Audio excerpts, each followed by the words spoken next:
Saudara, silakan duduk. Saya sungguh senang melayani Anda semua hari ini. Dan tema kita bulan Juli adalah nyalakan api cintamu. Katakan bersama-sama, nyalakan api cintamu. Ketika saya mendapatkan subtema bulan Juli ini, satu kata yang sangat menggerakkan hati saya adalah kata api. Katakan bersama-sama api.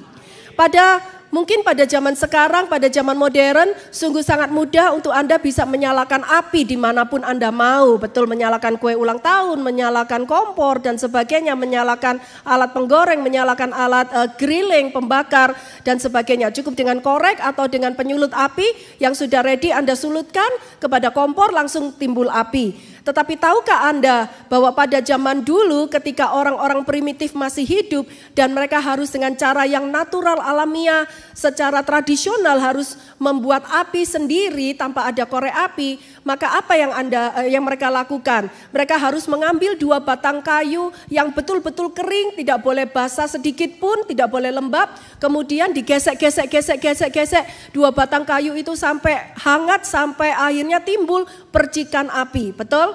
Dan Anda tahu bahwa pekerjaan menggesek 2 batang kayu kering itu bukan sesuatu pekerjaan yang mudah, tetapi sesuatu pekerjaan yang sulit, yang kasar, yang jemu, ya kan, harus menunggu berjam-jam, mungkin 1 jam, 2 jam, dan selain itu tangannya yang membuat api itu bisa tergesek dengan batang kayu, bisa lecet bahkan sampai berdarah-berdarah. Itulah resiko dan harga yang harus dibayar untuk dapat menghasilkan api pada zaman dahulu.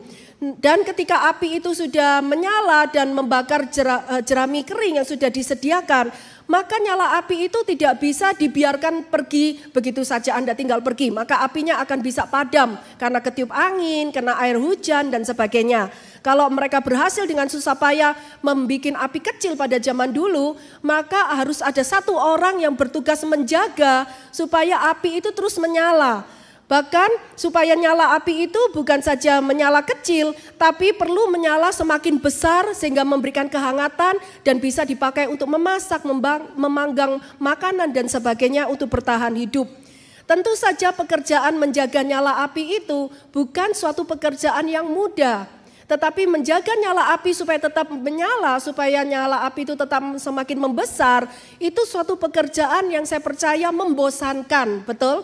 Menjaga nyala api itu termasuk pekerjaan yang butuh namanya kesabaran, katakan kesabaran. Menjaga nyala api itu butuh yang namanya keuletan, katakan keuletan. Karena itu judul khotbah saya pagi hari ini adalah jaga api cintamu. Katakan bersama-sama, saya harus menjaga api cinta saya. Katakan sama-sama, saya harus menjaga api cinta saya. Katakan kepada kanan kiri saudara, katakan kamu harus menjaga api cintamu. Ya, supaya nggak ada yang tidur hari ini. Satu ayat yang saya ambil di dalam kitab Timotius yang kedua, pasal yang pertama ayat yang ke-6 sampai dengan ke-7. 2 Timotius 1 ayat yang ke-6 sampai dengan ke-7, kita baca bersama-sama ayat ini. 1, 2, 3. Karena itulah kuperingatkan engkau untuk mengobarkan karunia Allah yang ada padamu oleh penumpangan tanganku atasmu. Lihat yang saya beri warna kuning, mengobarkan, itu berarti satu kata penting yang terdapat di dalam pasal ini, ayat yang ke-6. Kata mengobarkan itu kaitannya sekali lagi dengan kobaran nyala api, betul? Ya kan, ternyata karunia Allah itu digambarkan di sini bukan sebagai air, bukan digambarkan sebagai angin, memang ada sih. Tapi khusus di dalam 2 Timotius 1 ini, karunia Allah itu digambarkan seperti kobaran api. Katakan kobaran api. Memang Tuhan sendiri yang mula-mula sudah menaruh api cinta itu di dalam hidup setiap orang percaya. Tetapi setelah Tuhan taruh sumber apinya, maka tugas yang menjaga nyala api itu supaya tetap nyala, supaya tetap nyalanya semakin membesar menjelang kedatangan Tuhan yang kedua kali, itu tugasnya Tuhan atau tugasnya kita semua yang sudah diberi api? Tugasnya Tugasnya kita semua, bukan lagi tugasnya Tuhan untuk menjaga nyala api. Ya, sekarang pertanyaannya, bagaimana caranya kita bisa menjaga nyala api cinta kita kepada Tuhan dan kepada sesama? Bukan saja nyalanya kecil, tapi nyalanya bisa tambah besar, nyalanya bisa tambah berkobar-kobar, tambah hangat menjelang kedatangan Tuhan yang kedua kali. Ternyata saya menemukan jawabannya, cara menjaga nyala api tetap di dalam ayat yang sama, 2 Timotius 1 ayat yang ke-6, tetapi saya ambil dari translation yang lain, dari TSI atau Terjemahan Sederhana Indonesia, ayat yang ke-6 dikatakan demikian bunyinya. Oleh karena itu, saya mengingatkanmu untuk terus memanfaatkan dan meningkatkan kemampuan rohani yang diberikan Allah kepadamu ketika saya menumpangkan tangan atasmu. Kemampuan itu seperti api yang perlu terus dijaga agar tidak padam. Jadi ini adalah jawabannya, bagaimana cara kita itu terus menjaga nyala api cinta kita supaya tidak semakin kecil, semakin padam, tapi bisa semakin membesar, semakin berkobar-kobar, semakin menyala secara luar biasa, yaitu dengan cara memanfaatkan, katakan memanfaatkan. Yang kedua adalah caranya meningkatkan, katakan meningkatkan. Apa saja yang perlu dimanfaatkan dan ditingkatkan. Jadi kebalikannya, kalau saudara tidak memanfaatkan, saudara tidak menggunakan, saudara mengabaikan, saudara menghiraukan, saudara tidak meningkatkan, maka kemampuan rohani api cinta itu semakin lama semakin turun dan akhirnya padam, saudara-saudara. Kita harus terus memanfaatkan, kita harus terus meningkatkan kemampuan rohani yang Tuhan sudah beri dalam hidup kita. Katakan kemampuan rohani. Mungkin Anda masih bingung apa yang dimaksud dengan kemampuan rohani. Kemampuan rohani atau skill itu apa saja skill yang Anda bisa kerjakan di dalam hidup ini. Jadi skill kemampuan kita itu bukan berasal dari kekuatan kita sendiri. Tapi saya percaya setiap skill yang kita miliki itu adalah berasal dari api cinta yang Tuhan kasih di dalam hidup setiap orang percaya. Contohnya kemampuan rohani seperti para singer WL tadi bernyanyi memuji Tuhan dengan suara yang indah. Itu adalah kemampuan rohani yang harus terus dipakai, harus terus ditingkatkan. Sehingga nyalanya terus berkobar-kobar. Apalagi kemampuan mungkin untuk mengajar, kemampuan untuk berbicara, kemampuan untuk menyetir mobil, kemampuan saudara untuk melayani di dalam keluarga, kemampuan Anda di dalam bidang teknologi, di dalam komputer, semua skill-skill yang kita rasa itu adalah kepandaian kita sendiri. Ternyata itu adalah kemampuan rohani yang Tuhan sudah taruh di dalam diri setiap orang percaya. Dan sekali lagi, supaya nyala api cinta kita semakin berkobar-kobar di tengah hari-hari yang semakin jahat dan gelap ini, maka kita harus terus memanfaatkan, kita harus terus menggunakan dan meningkatkan setiap skill kemampuan rohani itu. Yang setuju katakan amin. Lanjut ayat yang ke-7. Di sini kesalahan orang Kristen adalah mereka selalu potong ayat, diambil yang enaknya saja, mereka klaim. Dan ternyata ketika hal itu tidak terjadi dalam hidup mereka, mereka menjadi kecewa. Jadi sekali lagi sebagai seorang anak Tuhan yang dewasa, ketika kita membaca satu ayat, jangan hanya satu ayat itu saja, tapi kita harus melihat ayat sebelumnya ataupun ayat sesudahnya. Karena saya percaya semua firman Tuhan itu ada hubungannya dan tidak bisa dipisah-pisah. Yang setuju katakan amin. Ketika kita terus memanfaatkan, menggunakan, meningkatkan kemampuan rohani yang Tuhan beri, hasilnya adalah di ayat yang ke-7. Kita baca bersama-sama. 1, 2, 3. Sebab Allah memberikan kepada kita bukan roh ketakutan, melainkan roh yang membangkitkan kekuatan, kasih, dan ketertiban. Jadi coba cek dan recheck hidup saudara. Apakah hari ini engkau masih diliputi dengan banyak kekhawatiran, diliputi dengan banyak ketakutan? Ketahuilah satu hal, bahwa bukan Tuhan yang memberikan roh ketakutan maupun kekhawatiran itu. Dan itu semua dari musuh, dari setan, ya kan? Dan pastikan bahwa ketika hidupmu diliputi dengan ketakutan, jangan-jangan api cintamu itu semakin kecil atau sudah mau padam. Makanya hidup kita dipenuhi dengan banyak ketakutan, dengan banyak kekhawatiran. Tetapi kalau kita terus dengan rajin menggunakan, memanfaatkan, meningkatkan api cinta Tuhan, kemampuan rohani yang Tuhan beri, hasilnya adalah kita hidupnya dipenuhi dengan kekuatan, katakan kekuatan. Kuat di dalam jiwa, kuat di dalam tubuh, kuat di dalam roh. Kita hidupnya penuh dengan kasih, kasih Tuhan, katakan kasih Tuhan. Kasih Tuhan itu apa? Memberi dengan tulus ikhlas tanpa mengharapkan, tanpa pamrih, tanpa mengharapkan balasan. Terus mengasihi orang yang jahat, membalas kejahatan dengan kebaikan. Itu adalah kasih. Hidup kita akan dipenuhi dengan kasih Tuhan. Hidup kita juga akan dipenuhi dengan ketertiban. Katakan ketertiban. Hidup yang dipenuhi dengan ketertiban, dengan kata lain ada translation yang mengatakan dipenuhi dengan akal pikiran, akal budi yang sehat, akal logika yang sehat. Ya. Jadi sekarang kita akan belajar apa saja sih tanda bahwa cinta api kita itu hampir padam. Yang pertama adalah tandanya ketika cinta kita kepada Tuhan itu mulai berkurang. Ya kan? Apa yang ditulis oleh Rasul Yohanes kepada jemaat di Efesus? Mari buka di dalam kitab Wahyu pasal yang kedua ayat yang keempat sampai dengan 5a. Demikian bunyi firman Tuhan. Namun demikian aku mencela engkau karena engkau telah meninggalkan kasihmu yang semula. Sebab itu ingatlah betapa dalamnya engkau telah jatuh, bertobatlah dan lakukanlah lagi apa yang semula engkau lakukan.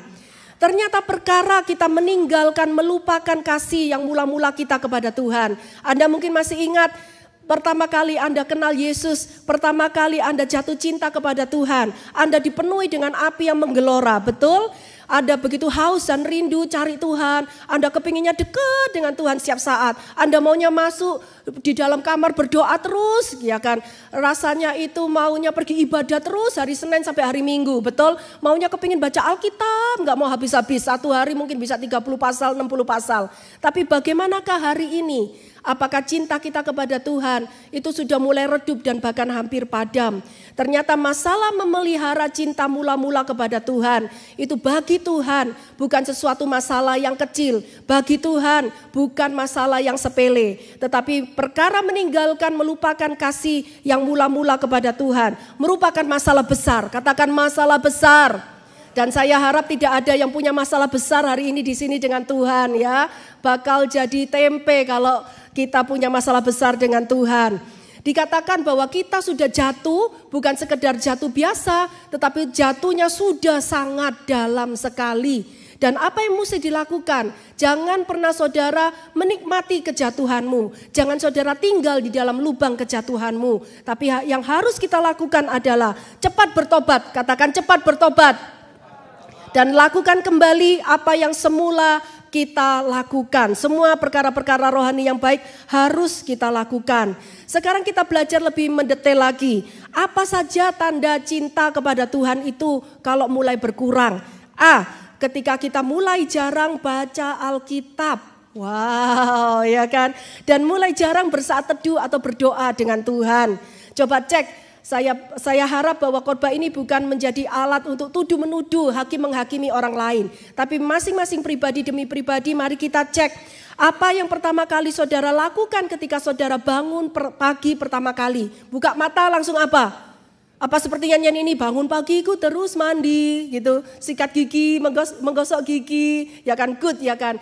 Tapi apakah ketika pertama kali Anda membuka mata, Anda langsung lihat handphone ya kan. Kerjaan apa ini, bahan gosip apa ini yang terbaru. Ini di Philadelphia lagi rame soal apa ini, di Indo lagi rame soal apa. Ya kan, itu menandakan level cinta kepada Tuhan kita apakah terus menyala ataukah sudah mulai redup.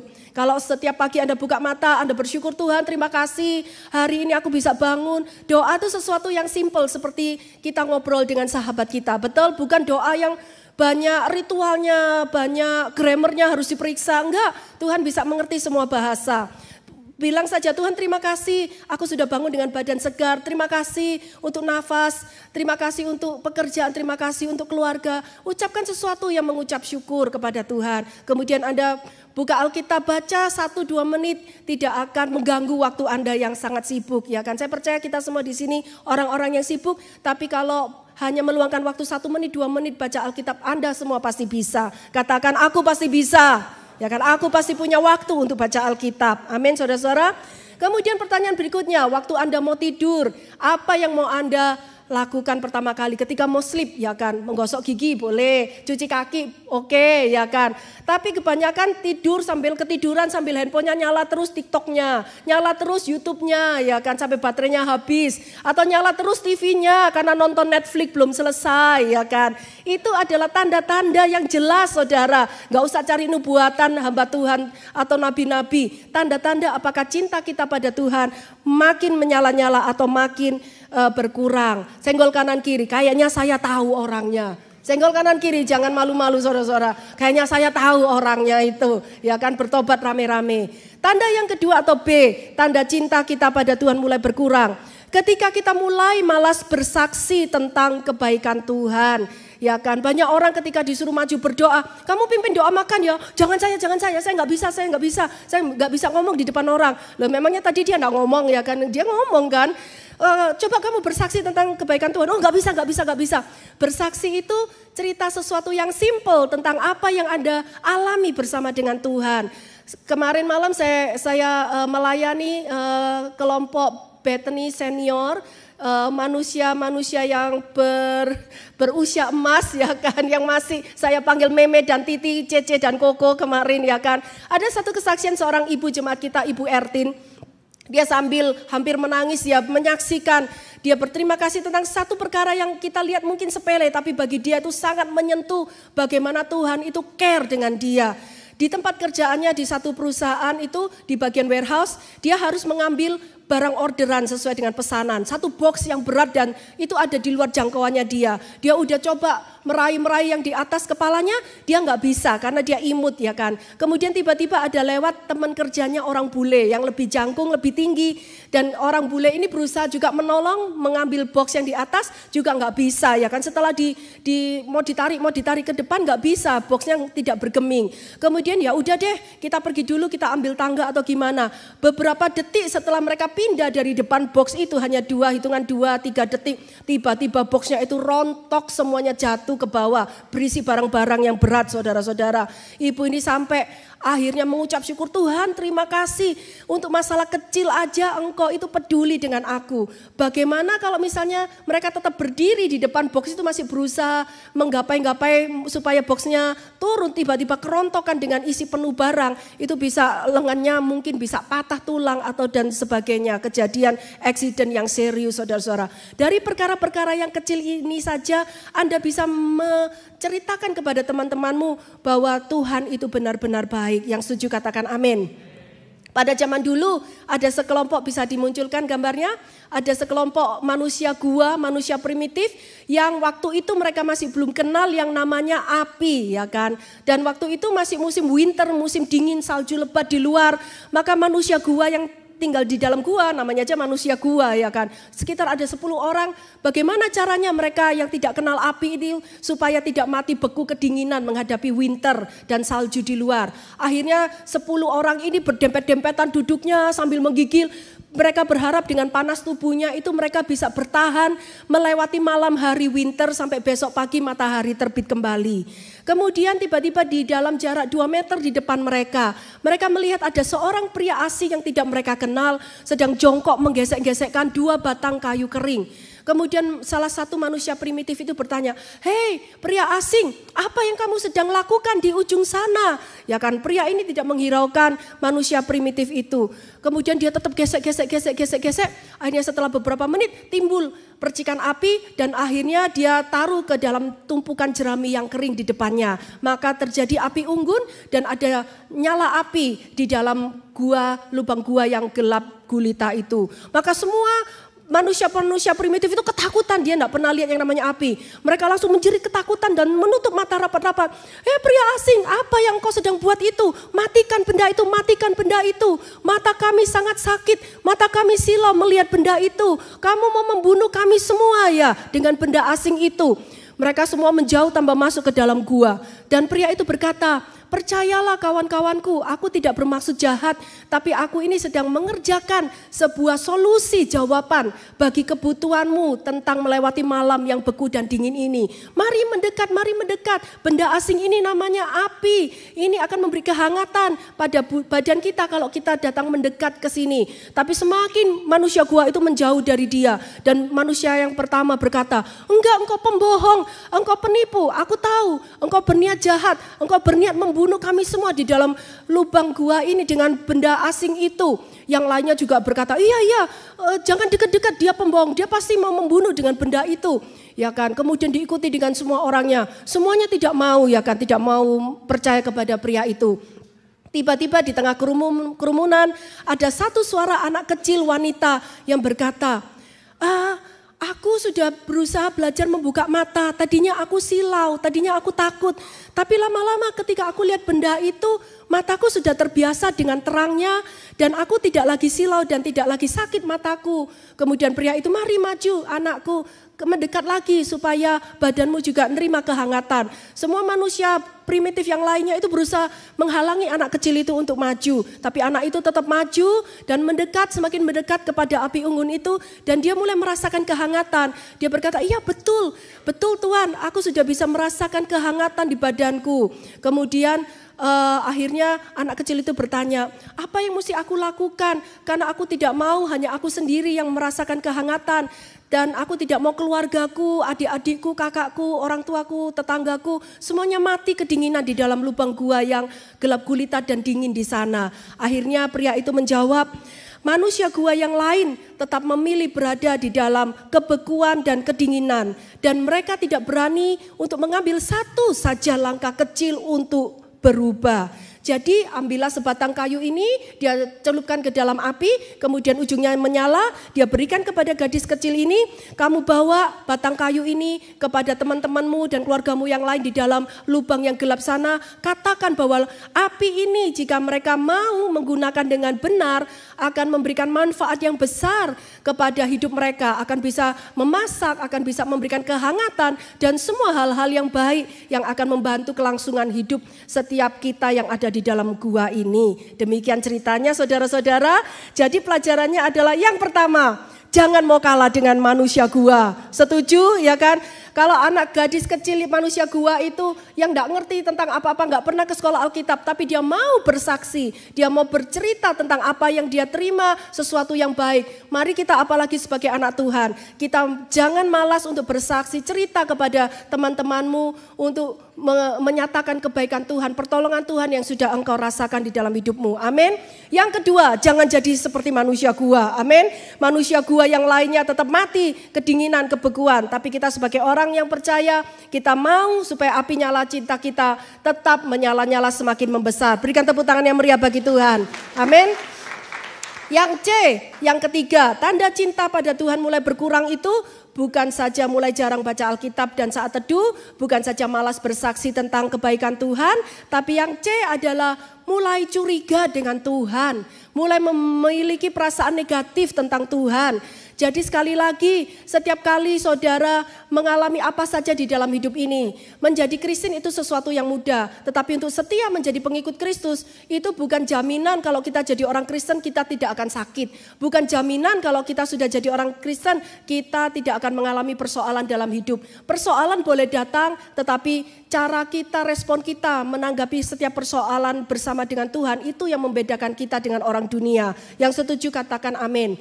Jangan pernah saudara ketika mengalami suatu persoalan yang gak enak atau sakit yang belum sembuh, dan saudara mulai judge, percuma aku ke gereja, percuma aku ngasih persembahan, percuma aku melayani, percuma aku percaya kepada Tuhan Yesus. Tuhan itu kejam, Tuhan tidak dengar doaku, Tuhan hanya sayang kepada Pak Lukas, ya kan. Itu bukan Tuhan yang kita sembah. Tapi saya percaya Tuhan Yesus adalah Tuhan yang fair, Tuhan yang adil, Tuhan yang mendengarkan setiap pergumulan setiap anak-anaknya. Yang setuju katakan amin. Bukankah Alkitab itu sudah menjelaskan bahwa di hari-hari akhir zaman ini akan timbul banyak penyesatan-penyesatan. Dan penyesatan itu Tuhan sudah menubuatkan bukan datangnya dari orang luar dunia yang tidak mengenal Yesus Tuhan. Tapi penyesat-penyesat itu akan muncul dari kalangan anak-anak Tuhan sendiri. Bahkan dari kalangan hamba-hamba Tuhan sendiri. Bukankah kalau Anda mengikuti berita-berita dari Indo, dari mana, itu sangat santer. Yang pertama pengajaran tentang anti perpuluhan. Jangan lagi memberikan perpuluhan kepada Tuhan, jangan memberikan perpuluhan kepada gereja Tuhan, ya kan. Sejak saya mengikut Tuhan dari tahun 87, saya melihat contoh teladan hidup Bapak rohani saya, Pendeta Pastor Abraham Alex Tanusa Putra Gereja Betani Surabaya di Manyar. Saya juga mengikuti pengajaran Billy Graham.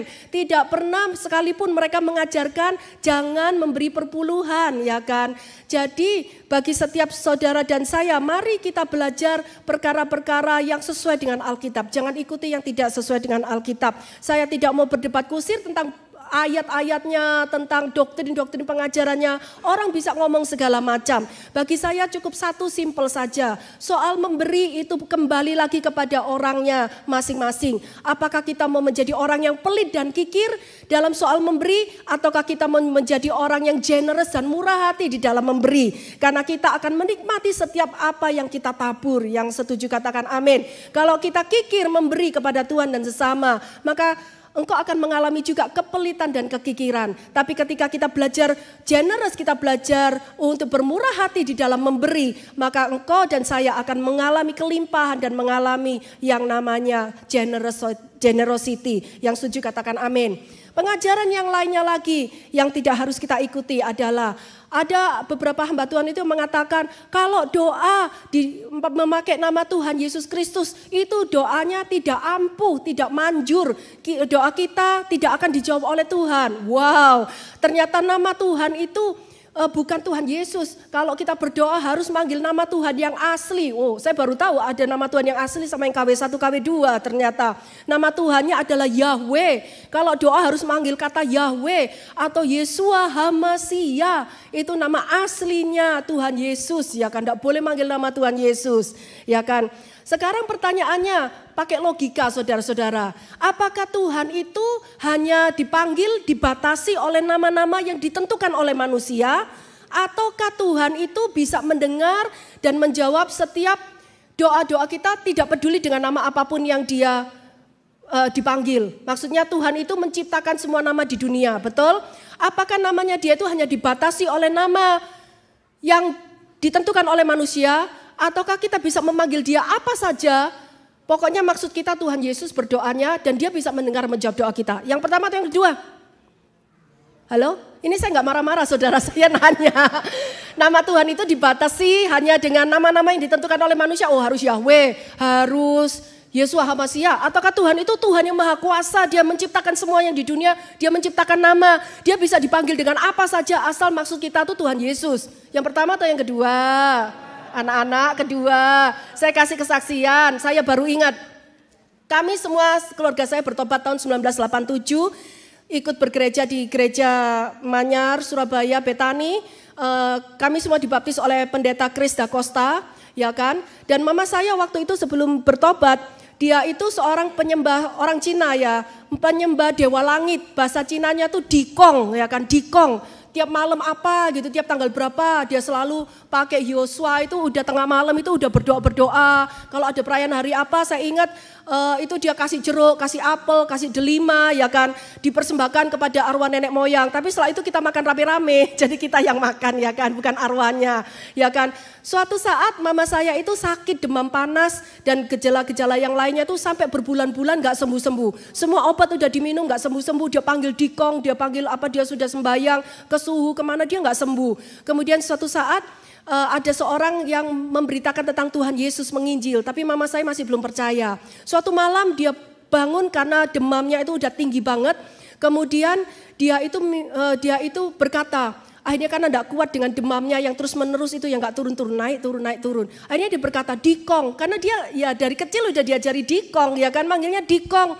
Kalau engkau itu betul Tuhan yang hidup seperti yang anak itu ceritakan sama aku yang disebut Yesus, buktikan aku sembuhkan aku dari sakitku. Kalau aku sembuh, aku akan ikut engkau di kong. Udah dia tidur lagi kan, setelah minum air dia kencing, dia tidur lagi. Malamnya dia itu di mimpi didatengin orang berjubah putih, pria, wajahnya bersinar-sinar terang, mukanya ramah. Kemudian pria itu taruh tangannya di atas kepala mama saya. Ketika tangannya terletak di kepalanya, tiba-tiba dia merasa tuh ada aliran dingin, kemudian demamnya hilang. Besok pagi dia itu bangun, udah enak badannya, gak ada lagi demamnya. Langsung dia tahu, oh berarti di kong yang namanya dipanggil Yesus sama orang Kristen, itu Allah yang hidup. Jadi apa inti ceritanya? Tuhan bisa dengar meskipun dia dipanggil di kong, betul atau betul? Satu cerita lagi, ada jemaat kita yang berasal dari Muslim ya kan. Dia itu selalu nyebutnya kan berdoa Allah ya kan. Dia itu akhirnya diinjili tapi dia masih belum mau percaya. Tiba-tiba satu malam dia didatangi oleh yang namanya Yesus. Kemudian dia berkata, Isa Al-Masih ya kan, Allah yang namanya Isa Al-Masih disebut sama orang Kristen Isa Al-Masih. Kalau engkau benar-benar jalan keselamatan, tunjukkan jalan itu sama hidupku. Malam itu dia didatangi sama Tuhan Yesus. Kemudian dia besok bangun, langsung dia tahu, wah kalau gitu Isa Al-Masih itu benar hidup. Ternyata Tuhan bisa dengar waktu dia dipanggil Allah ya kan. Jadi sekali lagi tidak terbatas nama Tuhan. Dipanggil apapun dia mengerti setiap bahasa manusia. Asal maksud hati kita adalah memanggil Yesus Kristus Juru Selamat dunia. Berikan tepuk tangan yang meriah bagi Tuhan. Dan yang anehnya adalah yang terakhir pelajaran sesat yang beredar kali ini adalah disebarkan oleh seorang hamba Tuhan yang lumayan terkenal dan pengikutnya lumayan banyak. Dia berkata bahwa Yesus Kristus itu bukan Tuhan. Yesus Kristus itu bukan juru selamat. Yesus Kristus itu hanya nabi, hanya utusannya Yahweh. Seperti Tuhan Allah mengutus Musa kepada Firaun untuk membebaskan bangsa Israel dari perbudakan Mesir. Lebih gila lagi enggak ya kan. Jadi dia berkata yang benar itu adalah Tuhannya itu Yahweh, bukan Yesus Kristus.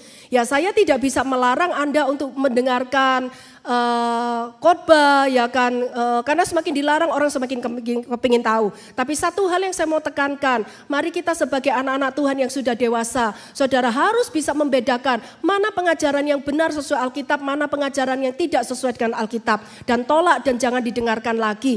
Karena saya percaya di dalam Alkitab itu hanya ada satu nama di bawah bumi ini, di bawah langit ini yang bisa memberikan keselamatan kita, yaitu hanya nama Tuhan Yesus Kristus, tidak ada nama yang lain. Jadi kalau ada pengajaran yang mengatakan jangan percaya kepada Yesus sebagai Tuhan, itu Anda tahu sendiri. Dan sekali lagi kuncinya bagaimana kita bisa membedakan pengajaran yang baik, pengajaran yang sesat, pengajaran yang benar, pengajaran yang tidak benar. Tidak ada cara lain selain saudara pribadi demi pribadi harus rajin baca Alkitab. Harus tahu kebenaran firman Tuhan dari Kejadian sampai Wahyu. Dan jangan baca Alkitabnya hanya sepenggal-sepenggal. Anda harus mengerti semua pasal, semua itu ada kaitannya dari Kejadian sampai kepada Wahyu. Berikutnya, apa tanda api cinta kita hampir padam? Yang kedua adalah ketika cinta kepada gereja lokal mulai berkurang. Ayatnya di dalam Ibrani pasal 10 ayat ke-25. Janganlah kita menjauhkan diri dari pertemuan-pertemuan ibadah kita seperti dibiasakan oleh beberapa orang. Tetapi marilah kita saling menasehati dan semakin giat melakukannya menjelang hari Tuhan yang mendekat. Lihat ternyata dari zaman Yesus sampai kepada zaman kita, zaman modern saat ini tetap ada yang namanya sekelompok orang yang membiasakan diri itu menjauhkan, tidak suka akan pertemuan-pertemuan ibadah di gereja lokal. Apa tanda cinta kepada gereja lokal itu mulai berkurang? Yang pertama adalah ketika kita tidak suka untuk terlibat membantu di dalam pelayanan.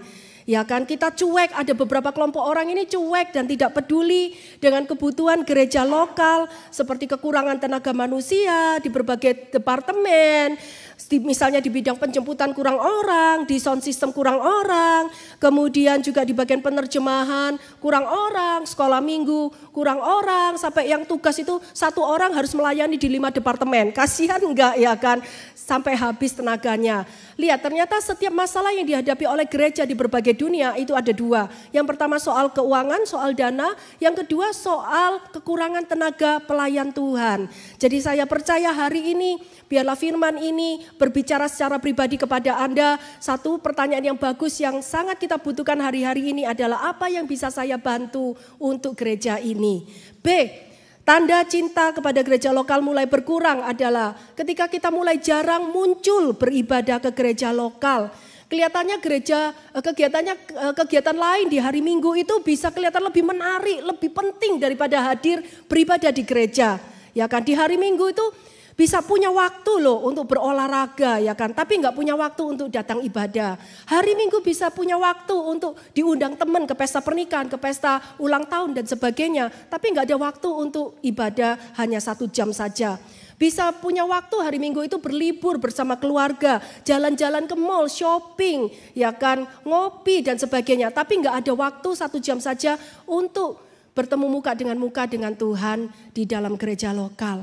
Ya kan, tanda yang ketiga atau C adalah mulai suka mengkritik tentang gereja lokal. Ada sekelompok orang itu yang datang ke gereja tidak mau mendengarkan kebenaran firman Tuhan, tidak mau terima teguran, tapi hanya datang untuk meneliti kesalahan orang lain, mencari kesalahan pengurus gereja. Oh, gereja ini kurang ini, pengurusnya kurang ini, pendetanya kurang ini, kurang itu, ya kan? Tidak pernah ada lebihnya, ya kan? Sekelompok orang ini hanya datang bukan sebagai supporter yang baik, tetapi sebagai jaksa penuntut. Yang menuntut ini, menuntut itu, menuntut dilayani, menuntut ini, udah dikasih, oh kurang banyak, udah dikasih fasilitas, oh kurang ini, kurang itu, ya kan. Tapi saya percaya setiap kita yang hadir di tempat ini adalah orang-orang yang punya api cinta yang menyala bagi Tuhan dan bagi gereja lokal. Berikan tepuk tangan yang meriah bagi Tuhan. Tanda yang ketiga, apa tanda api cinta kita hampir padam? Ketika bukan saja cinta kepada Tuhan berkurang dan cinta kepada gereja lokal berkurang, tapi cinta kepada sesama juga mulai berkurang. Di dalam kitab Roma pasal 12 ayat yang ke-9 sampai dengan 10 dikatakan, hendaklah kasih itu jangan pura-pura. Katakan bersama-sama, jangan pura-pura. Jauhilah yang jahat dan lakukanlah yang baik. Hendaklah kamu saling mengasihi. Katakan saling mengasihi. Sebagai saudara dan saling mendahului dalam memberi hormat. Kata yang penting adalah jangan pura-pura. Enak apa enggak enak sih kalau misalnya Anda menikah dengan orang, kemudian pasangan Anda itu pura-pura cinta kepada Anda, padahal yang dituju adalah hartamu. Enak apa enggak enak? Enggak enak kan? Apalagi kalau punya anak ya kan, pura-pura baik kepada saudara, tapi ujung-ujungnya adalah minta uang terus. Ataupun Anda punya teman kerja yang pura-pura ramah di hadapanmu, tapi di belakangnya suka menjelek-jelekkan, suka menggosipkan dan memfitnah saudara, menusuk dari belakang. Jadi segala sesuatu yang dilakukan di dalam kepura-puraan itu sangat menjengkelkan, sangat menyebalkan dan tidak menyukakan baik hati Tuhan maupun juga hati sesama. Iya. Sekarang tandanya apa saja ketika cinta kita kepada sesama itu mulai berkurang? A, menolong orang lain terasa menjadi beban berat, ya kan, gak suka nolong orang lain. Orangnya sukanya aku, pokoknya berpusat pada dirinya sendiri. Mulai egois, materialistik, pokoknya untuk kepentinganku, don't care dengan orang lain, ya kan. Saya membaca satu berita, suatu yang tragis yang berlawanan. Di state New Mexico baru-baru ini, ada 2 keluarga yang sama-sama mau nonton film yang namanya No Hard Feeling. Judul filmnya No Hard Feeling. Bahasa Indonesianya itu tidak ada lagi dendam di antara kita. Tidak ada lagi kemarahan. No Hard Feeling, ya kan. I think film komedi itu.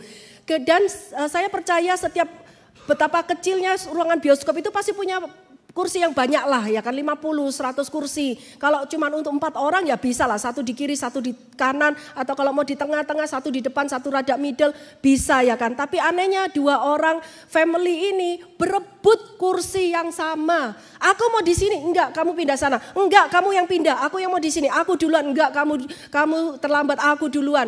4 orang ini cekcok. Akhirnya salah satu cowok mengeluarkan pistol, kemudian ditembakkan ke cowok berikutnya, dor, kena ke perutnya dan meninggal. Dan ceweknya, istrinya dua-dua saling jambak-jambakan rambut, saudara-saudara. Padahal nontonnya apa? no hard feeling, ya kan, tragis bener ya kan. Itulah kan kondisi dunia saat ini, di mana kasih kebanyakan orang itu sudah mulai menjadi dingin, orang itu sudah menjadi egois, pokoknya aku don't care dengan orang lain. Tapi saya percaya hari ini kita yang mendengarkan kebenaran firman Tuhan, kita mau bertobat bersama-sama. Yang setuju katakan amin. Tanda yang B, ketika cinta kepada sesama mulai berkurang, lebih suka mengkritik orang daripada memuji. Mari kita lihat apakah isi percakapan kita selama ini. Kalau ngerumpi, sukanya ngegosipin sisi kekurangan orang. Ya kan, kekurangannya Pak Lukas itu gini. Nah, pernah ingat kan kalau Pak Lukas itu pernah ngunjungin saudara, pernah bantu saudara, ya kan. Tidak pernah melihat positif ataupun kelebihan dari orang lain. Dan tidak bisa hidup dengan rukun dan damai dengan orang lain. Sukanya cekcok, sukanya berantem, nggak cocok dengan ini, nggak cocok dengan itu, ya kan. Ya, kemudian yang tanda yang C, yang ketiga, tanda api cinta kita kepada sesama hampir padam adalah menjadi batu sandungan bagi orang lain dengan karakter lama yang tidak berubah. Apa yang kita ucapkan di depan, itu ternyata di belakang kita membalik omongan kita. Apa yang kita sudah janjikan, kita tidak genapi. Ya kan, kita terus menghidupi perbuatan-perbuatan daging. Perbuatan daging itu amarah, kedengkian, perselisihan, dan sebagainya. Ya kan, suatu hari di airport Washington DC, waktu itu masih Presiden George Bush ya kan yang memerintah. Dia ada special lounge, special ruangan untuk menunggu pesawat Air Force One datang ya kan. Waktu Presiden Bush itu sedang berdiri-berdiri di ruangan di dalam airport itu. Tiba-tiba dia lihat ada pria tua, mungkin umurnya sudah 125, 150, berjalan dengan membawa tongkat, jubahnya putih panjang, janggutnya putih panjang, rambutnya juga putih ya kan. Kemudian di tangan kanannya memegang 2 loh batu. Anda mungkin bisa menebak ya yang sudah lulus sekolah minggu ya, siapa itu? Ya jangan kasih tahu dulu. Tiba-tiba George Bush yang orang Kristen juga tahu.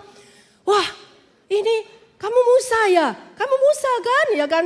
Presiden Bush senang ketemu dengan Musa ya kan, tokoh favorit kegemarannya waktu dia masuk sekolah minggu. Tapi pria ini aneh. Dia itu menengadah ke langit, lihat cicak-cicak di dinding gitu kan. Lihat berapa cicak yang ada. Nggak dihiraukan pertanyaan Presiden Amerika. Coba kalau kita belum nanya aja udah, oh Presiden ya, aduh foto sama-sama ya, selfie ya. Langsung dimasukkan Facebook ya kan. Tapi pria ini cuekin pertanyaan Presiden. Terus Presidennya rada kesel. Mungkin dia ini udah tua kali, udah rada tuli ya, nggak dengar ya. Langsung berdiri di depannya pria itu, udah hidung dengan hidung, udah mau ketemuan itu. Hei kamu ini Musa kan, bawa lo batu kan, aku ingat di cerita Sunday School. Pria ini tetap lagi cuekin gitu, dia hitung-hitung cicak ya kan. Dia nggak jawabin. Kemudian langsung digoncang-goncang sama Presiden Bush. Kamu Musa kan? Karena merasa terganggu akhirnya pria ini berkata, iya benar, saya ini Musa dari Alkitab. Jangan ganggu saya lagi. Kemudian Presiden Bushnya itu masih kesel ya kan. Kamu ini kenapa sih ditanyain nama aja sombong banget ya kan. Sampai 3 kali aku menanyain kamu. Kamu tahu nggak aku Presiden Amerika. Aku bisa kasih green card ke kamu ya kan. US citizen ke kamu ya kan. Kemudian si Musanya berkata, oh sorry Tuhan, sorry sir. Aku ini sudah nggak mau lagi ngomong dengan yang namanya bus atau semak belukar. Kapok aku. Terakhir kali aku ngomong dengan bus atau semak belukar yang menyala. Aku diusir harus mengembara di padang gurun selama 40 tahun ya kan. Ini cuma jokes saudara-saudara. Jadi Musa ini don't care dengan orang lain. Sekarang yang keempat, apa tanda api cinta kita hampir padam? Bukan saja cinta pada Tuhan berkurang, pada gereja lokal berkurang, kepada sesama berkurang, tapi cinta kepada keluarga mulai berkurang.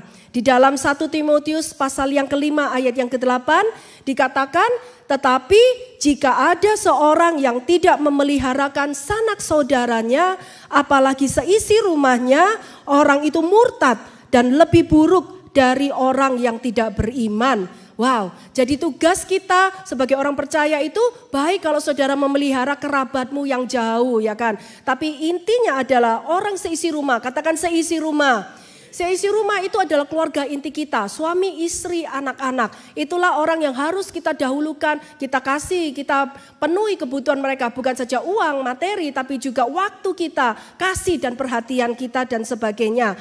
Ketika Anda rajin ke gereja, tapi Anda tidak memperhatikan orang seisi rumahmu, dikatakan orang itu murtad. Orang itu lebih buruk daripada orang yang tidak beriman. Saya harap tidak ada seorang pun di sini yang dikatakan oleh Alkitab ini murtad dan lebih buruk. Ya kan? Tanda-tanda cinta kepada keluarga mulai berkurang itu apa saja? A. Ketika anggota keluarga itu terasa menjadi beban berat dan bukan menjadi berkat. Contohnya sebagai istri tugas melayani suami dan anak-anak. Memang tugas istri itu enggak ada bayaran, kelihatannya sepele, akan cuma cuci piring, cuci baju, buang sampah, ngepel dan sebagainya, siram tanaman. Tapi kerjaan cuci piring itu enggak habis-habis 24 jam. Betul atau betul ibu-ibu? Kerjaan cuci baju itu enggak ada habis-habisnya. Betul atau betul? Itu laundry sudah diturunkan ke basement, udah dicuci, udah dilipat rapi. Ada lagi enggak? Ada lagi. Piring udah bersih semua.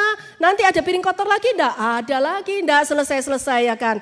Tapi mari kita kerjakan melayani sebagai istri, sebagai suami itu dengan sukacita. Dengan satu perasaan bahwa bersyukur aku masih punya keluarga ya kan. Masih mending daripada tinggal seorang diri saja ya kan. Tugas sebagai anak, merawat orang tua merawat anak.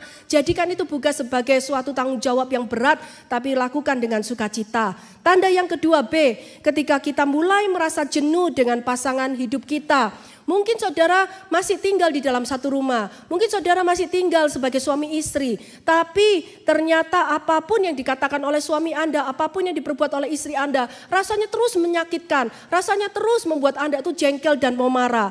Ini adalah tanda-tanda bahwa kita mulai cintanya kepada keluarga itu mulai berkurang, saudara-saudara. Yang ketiga atau C, tandanya kurangnya komunikasi dua arah di dalam keluarga. Ketika mulai sering mengerasnya volume suara teriakan di dalam keluarga. Di dalam keluarga tidak boleh ada yang teriak kecuali ada kemalingan atau kebakaran ya. Yang lainnya ngomongnya suaranya normal-normal saja ya. Di dalam keluarga itu bukan seperti komunikasinya satu arah seperti saya berbicara kepada Anda.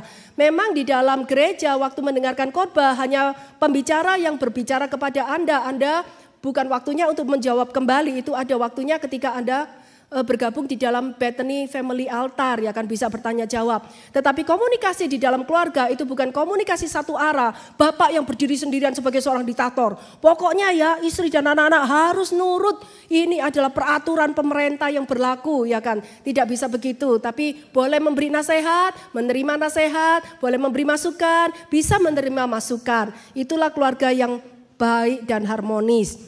Suatu hari ada seorang pria yang tadinya ini males banget untuk bersih-bersih rumah ya kan. Pokoknya dia merasa, pokoknya tugasku itu cari uang ya kan. Kemudian sampai rumah ya makan, istirahat, tidur, nonton TV, main handphone, that's it.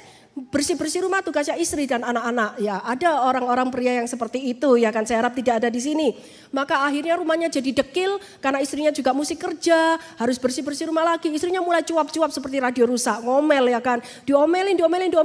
Akhirnya suaminya ini juga jenuh juga kan. Ketika suatu hari istri dan anak-anaknya lagi pergi shopping, pria ini mulai sadar dikit ya kan. Wah, nggak enak juga ya diomelin istri terus ya. Oke lah, aku hari ini berbuat baiklah kepada keluargaku. Dia lihat-lihat di sekeliling rumahnya, apa sih ruangan yang paling kotor dan paling dekil yang gak pernah dibersihin. Dan yang ternyata paling dekil adalah kamar mandi karena sering dipakai tapi gak ada yang mau ngebersihin. Terutama bathtubnya ya kan, bathtubnya kena busa sabun, daki-daki akhirnya hitam-hitam gitu sekelilingnya. Kemudian ya ini aja yang sering kita pakai tapi yang jarang orang perhatikan tuh bersihin. Kemudian dia gak ngerti kan karena sudah lama gak bersih-bersih rumah. Dia cari di TikTok, di YouTube bagaimana cara membersihkan bathtub yang terlalu dekil yang bertahun-tahun gak pernah dibersihin. Kemudian dia tahu, wah ternyata cairan ini. Dia ambil cairannya dari garasi, kemudian dia celupkan kain lap. Dia usap-usap bathtubnya. Wah ternyata kinclong kayak baru ya kan. Tapi ternyata timbul persoalan yang kedua. Bau cairannya itu terlalu keras saudara-saudara. Karena kamar mandinya itu kecil, jendelanya cuma kecil satu. Karena dia tadi pakai cairan bensin, gasolin ya kan. Bau bensinnya, waduh ini nanti kalau istri saya datang lagi nanti bukannya berterima kasih, dipuji malah dimarah-marahin lagi ya kan. Udah pasang kipas angin, pasang apa nggak bisa hilang. Akhirnya dia cari lagi di YouTube ya kan. Bagaimana cara menghilangkan bau bensin ya kan. Akhirnya oh ya ingat ini gampang-gampang. Di basement dia lihat ada lilin wangi ya kan. Lilin aromatik dia taruh di kamar mandi. Tapi ternyata lilinnya nggak bisa mengalahkan bau bensin. Oh ya karena belum dipasang ya kan, belum dinyalain. Dia pasang korek api, ces ya kan. Dia taruh di dalam kamar mandi itu langsung boom, ya kan. Prianya selamat, tapi kamar mandi dan rumahnya tidak selamat, saudara-saudara. Ini hanya joke ya, jangan dicoba di rumah. Ya kan, pesannya jangan dicoba di rumah loh ya. Kalau Anda coba di rumah itu saya tidak bertanggung jawab dengan isi khotbahnya, ya kan.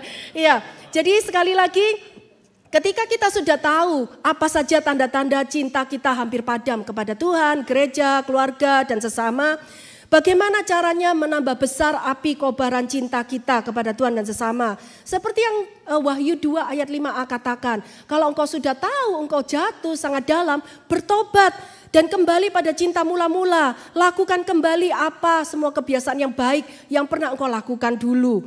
Ya kan, baik kepada pasangan, kepada anak, kepada Tuhan, kepada sesama dan sebagainya. Terus cari hadirat Tuhan di dalam ibadah dan persekutuan pribadi. Terus tertanam di dalam komunitas yang benar. Terus bertahan terhadap setiap tantangan hidup dan tidak pernah kecewa dengan Tuhan. Mari saya undang para hamba-hamba Tuhan dan kita bangkit berdiri semua, kita akan tutup di dalam satu lagu pujian penyembahan. Saya tahu khotbah ini adalah sesuatu yang sangat keras, tapi saya percaya kita semua adalah anak-anak Tuhan yang sudah dewasa. Bukan saja saudara senang dengan khotbah-khotbah yang menghibur, yang menyenangkan, tapi perlu suatu saat kita mendengar khotbah yang berisikan teguran dan juga untuk memperbaiki setiap kekurangan dan kesalahan kita. Dan saya percaya setiap hari itu masih ada yang namanya kesempatan. Kalau engkau menyadari cinta apimu kepada Tuhan, mungkin kepada keluarga, gereja maupun sesama mulai berkurang. Mari kalau ada hari ini kita terus memperbaiki karena masih ada kesempatan di dalam Tuhan Yesus. Mari kita naikkan satu lagu penyembahan.